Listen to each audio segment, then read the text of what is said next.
in the country, incredibly wealthy, so it was very high on the hit list. And it actually was put out of commission, so to speak, in 1538. And then Walsingham, during the intervening period, became a little backwater. It was just a sort of sleepy little Norfolk village. There were a number of Catholics who used to come here secretly, and they used to congregate around the Slipper Chapel. And the Slipper Chapel is, in fact, now the sort of focal point as far as the Catholic shrine is concerned. And it's the one building that actually still remains from the medieval period, probably because it was sufficiently far away from the shrine for the Protestant reformers not to demolish it. Anyway, once that had happened, it was a period really of stagnation.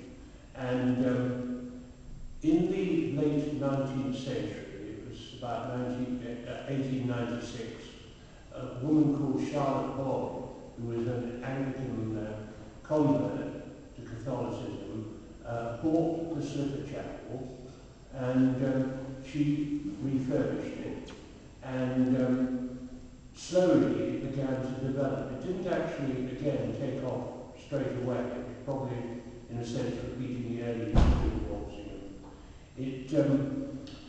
It was probably only after the Anglican shrine was established, which was in the 1920s, that the Catholic shrine really began to sort of take off, and we got a lot of pilgrimages. There were pilgrimages before that.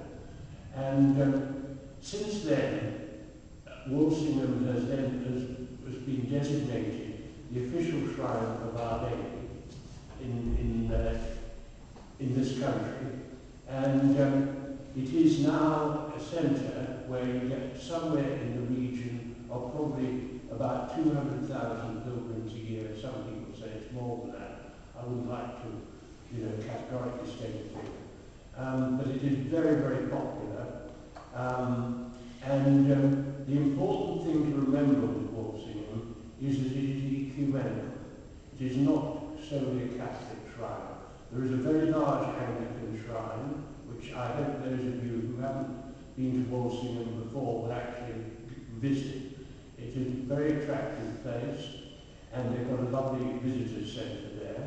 Apart from the Anglican shrine, though, there's the oldest Methodist church in the whole of East Anglia, which is 1794, I think, 1792 or 1794, and Wesley actually preached there, preached in the marketplace just out where our bus stopped today. And you've also got a Russian Orthodox chapel, which you will be seeing, which is at the top of the hill we will be when we're going down to the shrine. And just a quick thing about the route that we take. The original route was a very twisty little road which goes down to the shrine, actually. We don't use that now, mainly, quite frankly, for safety reasons, because you tend to get some of the locals driving down there at about 50. If you are, for example, on as a steward when you're walking on that route, believe me, you don't get much time for spiritual reflection. It's sort of watching out for cars the whole time. And there hasn't been, there never was an accident that I know of, but I think it was one of these things waiting to happen. What we use is the old railway track. That is actually much closer, in my opinion, to what the original pilgrims would have used. And you want to, you can go up there if we have spare time and walk down to the shrine yourself. And the other place that we will be visiting, of course, is the site of the original priory, because Manuel has arranged a prayer service there for Saturday afternoon, and that is a lovely spot.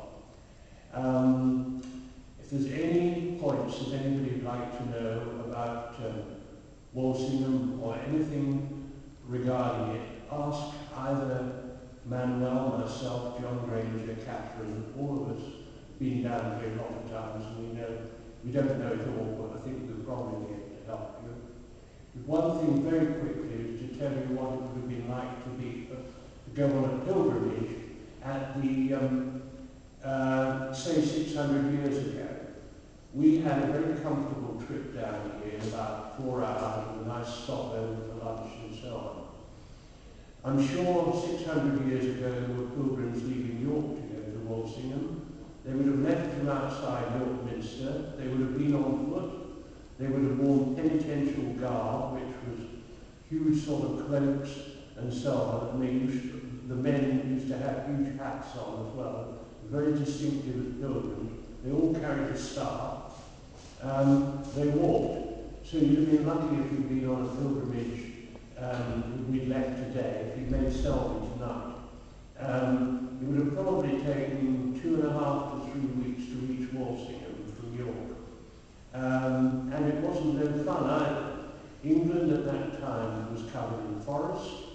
You had robbers and so on who came out and robbed people willy-nilly and were very rarely caught. Wolves existed, and if you had aged or vulnerable pilgrims, they could be picked off.